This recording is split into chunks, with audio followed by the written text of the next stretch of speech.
It sounds like you're saying, blaming. how are you, Michael? It sounds like you're blaming someone, brother. No. Totally my fault. Yeah. Yeah. I stepped on it. Who am I going to blame? Yeah, true. How do you just step on a laptop? Why'd you have it on the floor for? Yeah, you're right. Why the fuck is the laptop on the floor? God damn it. Well, I had it for 7 years. It's time to move on. It was a sign. Yeah, that's it. Fair enough. That's good. Morning, everyone. How is everybody? Hope you're well. Welcome to another session of Q&A. We've got about 7 questions to get through today, which should be pretty simple. Not looking for a big one today. I think we got stuff to do today, so let's get moving with it, Dom? How you Hell feeling? yeah. Dig Hey, in. feeling all So right? much going on. So much going on. Yeah. Huge month. Traveling to Europe. My dad's turning 70. Moving in the same Oh, wow. month. A wedding weekend.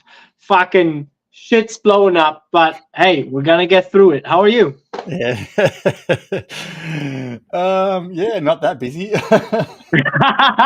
Well, to be fair, your last month was crazy, so it's good it's calming down a little bit. No? Oh, is it really though? life No, never it's not. Well, life fuck. never calms down, brother. It's probably getting 10 times worse, man. It is what it Ah, is. that We're never sucks, doing. man. Yeah. Sorry to hear. Move on, dude. Move on. All right. So, first question today. Hey, Dennis, how are you, brother? It's good to see you in from the old Denmark, mate. You might have to pop over and see Dennis while you're over there. Dom, Fuck yeah, man. you heading Denmark. back? You heading back to Germany? Yeah, Freiburg too. My dad's turning 70, so he lives in Freiburg, very south of Germany. So Yeah, right. we'll Just be there for a week. duck over to Denmark and see Dennis, mate. There you go. Tight schedule, tight schedule. Oh, Probably yeah. not going to be happening. I mean, I could say I would like to, but it's going to be Italy and Lisbon instead of Denmark this time Oh, around. so, sorry, Dennis, but you're not important, mate. Sorry, brother. Love you, Yeah. Vikings. You're not important. All right. First question for today is: why do some people lose weight faster or gain results faster? Do you want to kick us off, Dom? Or? That's a cool question. Yeah. Um, there's so many reasons Send some for messages that. in. I mean, it really depends on what you have been doing, right? And how your body, how maybe like somebody who's been in a diet for years or dieting or trying or under eating will have a completely different starting point than somebody who has not tried anything and Yeah. probably is overeating and has a way higher metabolism and just has to cut food. Yeah. So it hugely depends on what your starting point is. Male, female as well. Hormones play a huge role. Yeah. What do you want to add? Yeah. No. Definitely, Dom. It's genetics number one. Definitely genetics and sex number 1 and 2. I Yeah. think would be the reason why people get results faster or lose weight faster. Activity levels, how active are you during the day or during the week? Your nutrition plays a big part in whether or not you're going to lose weight fast or get results fast. Are you following the correct type of diet for what your goals are? Somebody might have started already like before someone else, and see results faster. Yeah, so we don't get this mixed up. What Mike is talking about for activity levels is like, how does your day to day look like? Your Yeah. job, right? How active are you? He's not talking about, hey, how much sports do you do or how much working out? Because usually we cannot outwork a bad diet. You've Correct. probably heard that before. So it's more talking about like, are you on your feet all day or are you sitting at a desk? Yeah. Do you move at Yeah. all? Like, are you Yeah. lazy? You fucking slow, just sit on your ass and do nothing, or do Yeah. you get up and move around? Yeah, definitely. Yeah. And I think the other thing, Dom, is consistency with diet and exercise. Definitely is the quicker results compared to those who are on and off all the time. Maybe someone's just got this secret fucking recipe of apple cider vinegar and water that they drink every day, and it works for them as well. Who I knows? did But that. I did. I had a point where I was doing that Of course shit. you did. Of course you did. Weirdly, nothing happened. I don't Yeah. know. Show me those people that I works for. If it makes you feel good and it helps you maybe have some sort of fluids in the morning, great. I'm all for it. But it's not going to fucking save your life and triple the weight loss even quicker. Probably not. No. No, definitely won't. I can guarantee No. that. So yeah, why do some people lose weight faster or get results faster? Genetics, sex, activity level, nutrition, consistency, starting point. Yeah, all those types of things. So there's no, everyone's different. Don't compare yourself to everybody else. You just got to get in and figure out what your goal is, work out a plan of attack. If it's weight loss, get in a deficit. If it's muscle gain, get in a surplus. Yeah, and like get rid of the guesswork, right? We just did a challenge with our clients of like actually really counting every calorie Yeah, that's on their plate, right? And like being correct. conscious of all the extra calories that are around there Yeah, and like stop guessing like, oh yeah, it's gonna be in that ballpark. Start yeah. knowing, right? Informed decisions in out, and you'll have a way better picture of in which direction you're going. 100%, brother. 100%. It definitely comes down to don't guess that tablespoon of peanut butter because generally it's 3 tablespoons when you lump it out. Heck Whatever yeah, you it want is. to do. Exactly right. All right, question 2. What's the best form of cardio to do if I'm starting 26 kilos over where I want to be? The That's a best form great of one. cardio is walking. End of Yeah, story. It's low can't beat impact. walking. Yeah, low impact, easy on the joints. You can start at whatever pace you're at. You got to remember, if you're 26, 30 kilos overweight, you're basically a walking gym. So you don't have to worry about going to the gym straight away. You're carrying 30 kilos of excess weight. So your body's going to be working overtime anyway. So your walk is not just like a walk. It's like a resistance walk. So you are helping yourself by just by going walking. Next thing would probably be swimming. Full body, less stress on the body as well. Like you can get in a good workout. Cycling is even better because you're stationary. It's gentle on the joints, indoors and outdoors, which is really, really good. Only run if you really like it. Like you don't have to run to lose weight. You can't. Your cardio is not the thing that's going to be the hero for your 26 kilo or 30 kilo weight loss. It's nutrition is by far the most important thing. So the best form of cardio, in my opinion, is just getting off your ass and going for a walk. Yeah, I second that. Team walk for sure. Yeah. Yeah, people underestimate the risk of injury, right? If you push too Yeah. hard, if you go too crazy, if you wanna, oh yeah, my heart rate is higher, I'm sweating more, I'm losing more calories. Yes, but not exponentially. Like, right, you're gonna squeeze out a couple more calories, but Yeah. just moving already does a lot.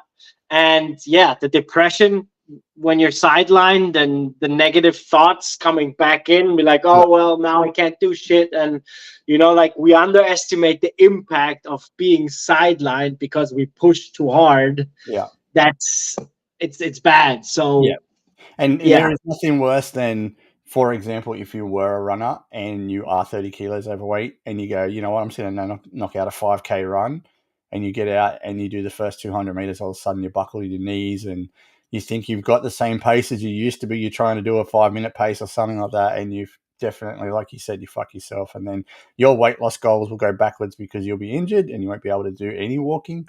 And then the depression comes in and generally you go back to shitty eating habits. So go easy And on it screws yourself. all your momentum, right? Let's Correct. say you just had all this momentum and everything's rolling, and Yeah. that jeopardizes like your beautiful, positive, Yeah. everything going for you. That fucking sucks. It So really sucks. get out, go for a walk. It's really good for the headspace. Number one, not just cardio. It's really good for the headspace.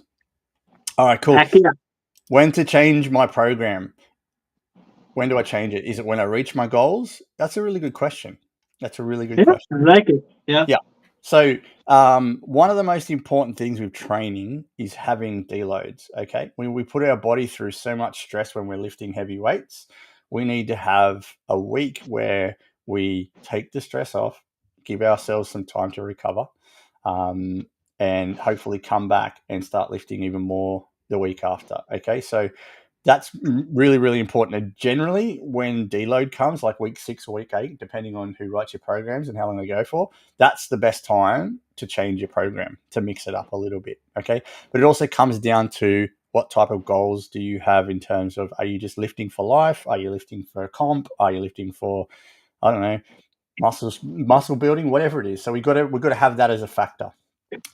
Most other times you want to change your program when you hit a plateau. Okay.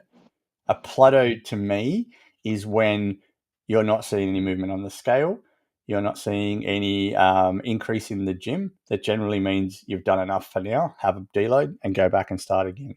The other thing, Don, probably boredom would be a good one. If you're bored of the program, like for me, if I'm not stimulated and enjoying it, like I'm not going to continue. I think that's why, like CrossFit, what you do is exciting, because every day, every week, something different, right? It's not just going in. It's super exciting, but you're hurt all the fucking time because you push through that. I'm just sidelined with an inflamed bicep, but I'm just getting back on track. Yeah, I mean, it's stupid freaking pull-ups that don't work. They do work. That's why I could do a muscle up. No, so I mean, great point with the plateauing, but we have to be careful, right? That's why we take multiple points of data, right? Yeah. Pictures, scale, measurements, because you'll easily get discouraged by a fucking scale not moving. It happens so fast, but it can have so many reasons. But if your waist shrinks by a couple centimeters, inches during that time, the scale stays consistent, that means we're changing our composition. We're losing fat, we're gaining muscle, right? Yeah. So we have to be careful that we have enough information before we change anything on our program. Yeah. So yeah. Yeah, I'd like to hear from you guys. When do you think it's time to change your program? Like, have you hit a wall at your training? Is your routine changed? Do you have new goals? I think that's important. They're the questions we don't ask ourselves. We think, oh yeah, we're just going to get this program and continue it on all the time. You're better off moving it around, and hit 6 to 8 weeks, mix it up, have a plateau, have a deload, and get back into it, and you'll feel heaps better. Definitely heaps better. Is chicken and fish actually better than beef for fat loss? I think we get that a lot, but I mean, it makes sense. Yeah. So if we talk about calories, they're lower calories. Okay. Chicken and fish have lower calories. Less fat. Than beef. Simply, Yeah. So leaner. Yeah. So are they better for fat loss? Well, in terms of you can eat a little bit more.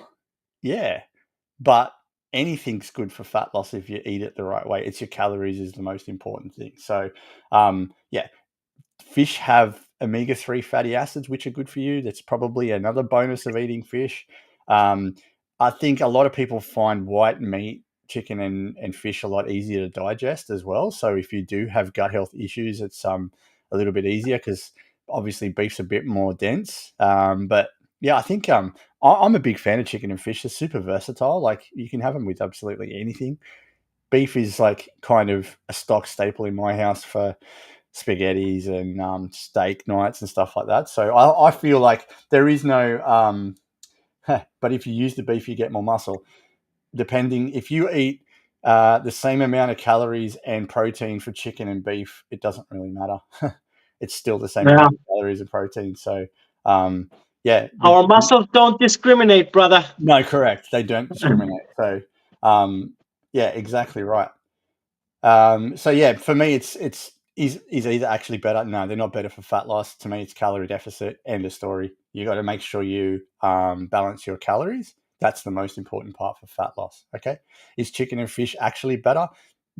Less calories, less fat. You can eat a little bit more. Your protein return's probably not the same, but they still do work really, really well together. So balanced diet, to me, in my opinion, is the best form. Yep. Awesome. Yeah. Okay. I mean, why a lot of people pull away from beef is that there's a lot of excess fat, right? And if you don't cut it off, there's a lot of extra calories. Yeah. So, but still, I mean, enjoy yourself some beef and leave the fat on it. Just balance it and understand what you're eating. Yeah, correct. That's right. Education on your nutrition is far more important than worrying about beef or chicken, because if you know the calories and the protein and they fit in with your target, it doesn't matter if you eat tofu and you fit the protein into your diet and your calories. It's the same shit, right? Calories don't discriminate. Hang Calories don't on. discriminate. Yep. Cool. Well played, Jimmy. If it's from a chunky cow, I wouldn't eat it. That's for sure. Will my performance be held back after recovering from being sick? You got me. You got me good. Dude. Yeah. Will your performance be held back after recovering from being sick? 100%. Right. Our immune systems get fucked over when we're sick. Flu, COVID, whatever you want to call it these days. Whatever's advertised and is making the pharmaceuticals money. Yeah, you will notice a temporary decrease in performance, but it's generally short term, again, depending on how sick you are. I'm 2.5 weeks since I've had influenza, and I'm not at peak performance, that's for sure. Definitely not. I reckon I'm about 80%. I'm still training because I enjoy training and it helps my mental health. But definitely a decrease in performance. I'm not lifting the same as I used to going back a couple of weeks ago. But rest is key. Rest is key. You've got to give your body time to recover, especially as you get older. I'm 45. It's a lot harder to recover from anything these days. So for me, it's rest is definitely key. Yeah, huge for me too. With CrossFit, huge decline in performance. I always give myself 1 or 2 sessions with close to no weight and no expectancy because, yeah, volume, weight, cardio is going to be way down. But usually you get back into it quite quickly if you stay with it. But yeah, I mean, unfortunately, it knocks you back hard, and you feel like you have to start over again. But don't lose the positive mindset because usually it's not that bad once you get a couple sessions in. Yeah, and let's think about it. If your energy levels decrease while you're sick, your likelihood of training is next to nothing. But what can you control? Nutrition. Nutrition you can control. So there is no reason why you should be putting on a ton of weight if you're sick. Being incapacitated is one thing, but being able to control your nutrition while you are sick is the key to not putting back on weight.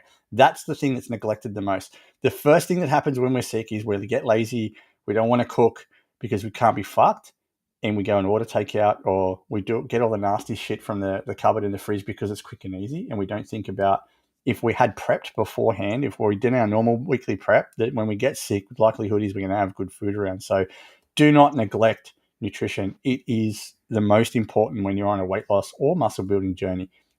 It's the one thing you Yeah. can control.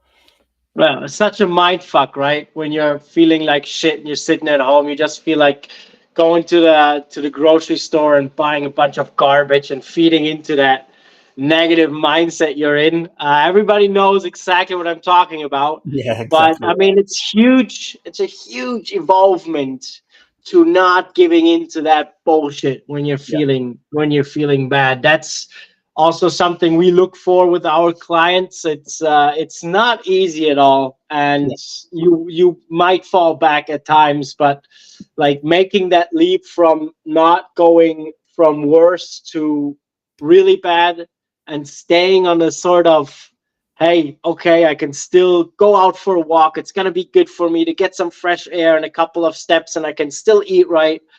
And yeah, you'll thank yourself big time. yeah, 100%, mate. 100%. And depends how many sneaky snacks you get as well. That's correct. 100% it does, legend. All right. With so many approaches to weight loss, how do I know which one is best? All right.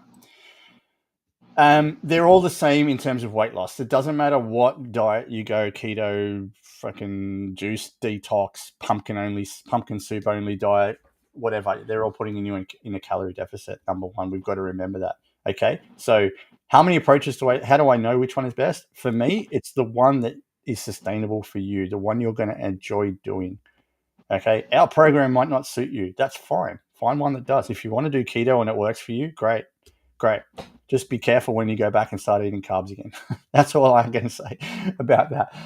But it's got to be sustainable. It's not a quick fix. When we're on a weight loss journey, Far too many people see all these influencers out there saying you can lose 5 kilos in 2 weeks and blah. You can, but you can put it on just as quick because you're not educated and you're taking supplements and you listen to bogus advice. So you've got to look at overall health. You've got to combine nutrition with walking and weight training, and that's probably the best and most sustainable way to lose weight. Okay? Simple as that. It comes down to trial and error. Find something that you enjoy. That's the only thing that's going to keep you doing it, is if you enjoy it. If you don't, and you're trying to stick to, the likelihood is you're going to fuck up and you're going to go backwards pretty quickly. So, yeah, find something that you really enjoy doing, I think, more importantly. Cool. This one I love, and it's a big mindset one. I have a serious lack of support. How can I fix this? There's no quick way to fix it. If you're on a weight loss journey, the one thing that I can guarantee when you start having success in losing weight is you're going to lose some friends, okay? Because jealousy comes into play. If you're doing something better than somebody else, it's unfortunately human nature that we will criticize and get jealous and push people away. So a caveat to weight loss is be prepared for that moment, because it does happen. Now, if you do have a lack of support, the best thing you can do is find a group, whether it's a training group, a running group, a coaching group, something like that are on similar goals to you, that can pump your tires up when they're flat, but it can also push you every single day. That's probably the first place I'd start. Yeah, there's so many out there. Hire a coach. Lean in on your family and friends. If you do have a partner and they're not on the journey with you, let them know why you're doing it and what it's for, and see if they can join you on the journey.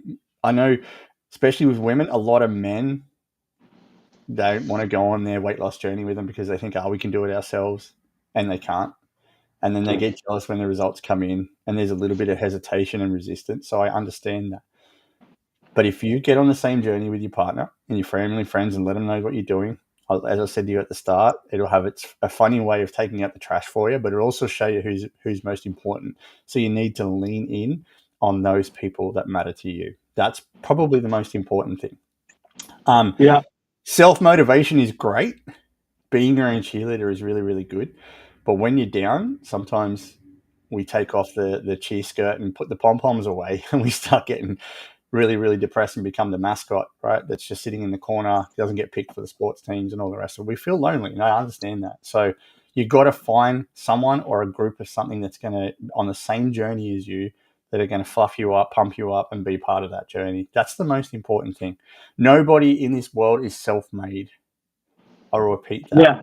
No matter who's successful, they've had a coach, they've had a mentor, they've had a mom and dad that's injected money into getting their career up and running. Everybody has had a hand somewhere to lift them up. So find someone that you trust, enjoy, like is on the same journey, and that would be the best thing that you can do for yourself in terms of getting some support.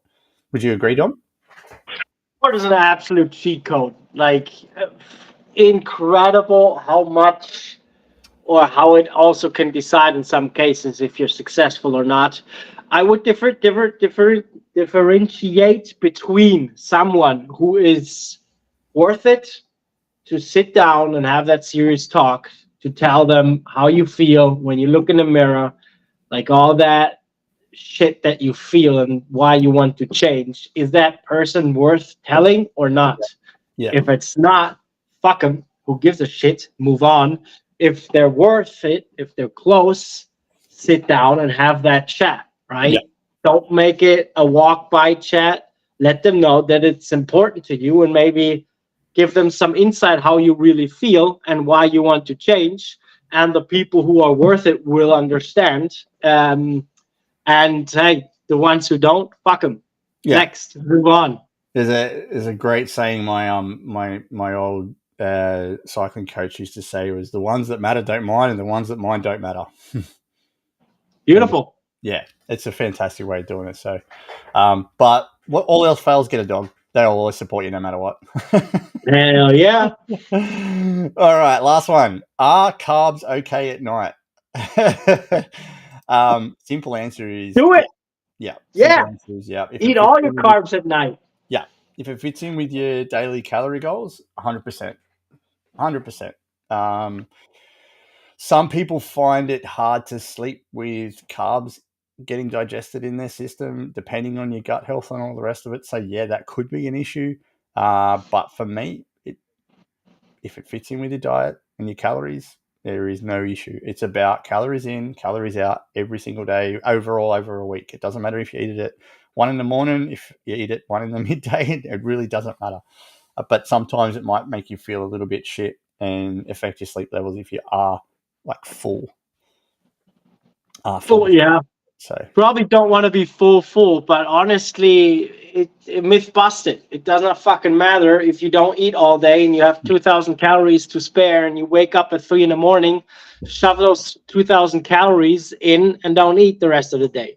If that works for you, if you have great sleep like that and that satisfies you, you're going to reach your goals just like that.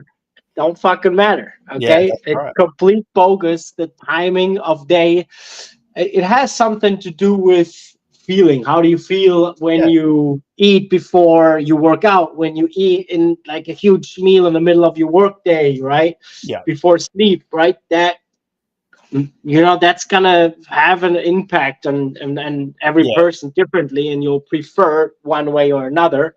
But there's a 24-hour window. There's a calorie goal you have to hit, Correct. and then the new window starts. That's right. As we said at the start, simple as that. Calories are not prejudiced of what time you get digested, as long as they're staying in the same amount per day. That's the most important part. So, and we've got to remember too, fruits have carbs. So if you're a fruit fiend at night, you're eating carbs.